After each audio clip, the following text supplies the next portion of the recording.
എന്തൊക്കെയുണ്ട് എല്ലാവരും വിശേഷങ്ങൾ? അപ്പോൾ പെരുന്നാളായിട്ട് എല്ലാവരും മൈലാഞ്ചിയൊക്കെ ഇട്ടിട്ടുണ്ടായിരുന്നോ? അങ്ങനെ നമ്മൾ ഇന്ന് ഫുഡൊക്കെ റെഡിയാക്കിയിട്ടുണ്ട് കേട്ടോ. അപ്പം ബിരിയാണി അതുപോലെ പായസമൊക്കെ ആണ് കേട്ടോ ഉണ്ടാക്കിയത്. പിന്നെ അയ്മൻ്റെ പെരുന്നാൾ ഡ്രസ്സാണ് കേട്ടോ അവനിട്ടിട്ടുള്ളത്. അപ്പോൾ അവന് കുളിച്ച് റെഡിയായി, പിന്നെ മുടിയൊക്കെ ഒന്ന് റെഡിയാക്കി ഷൂ ഒക്കെ ഇട്ട് കൊടുക്കുകയാണ് കേട്ടോ. അങ്ങനെ റുത മാറ്റി വന്നിട്ടുണ്ട്, അവളെ ഡ്രസ്സാണ് കേട്ടോ ഇത്. അങ്ങനെ അയ്മണും മാറ്റി പുറത്തൊക്കെ ഇറങ്ങിയിട്ടുണ്ട്. അപ്പോൾ അവർക്ക് ഹസ്ബൻഡിൻ്റെ ഏട്ടൻ്റെ വീട്ടിലേക്ക് പോകണം എന്നാട്ടോ പറയുന്നത്.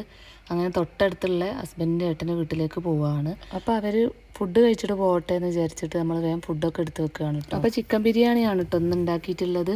അപ്പോൾ പായസമായിട്ട് സേമിയ പായസമാണ് കേട്ടോ ഉണ്ടാക്കിയത്. അപ്പോൾ വേഗം നമ്മൾ ഫുഡൊക്കെ എടുത്ത് വെക്കുകയാണ്.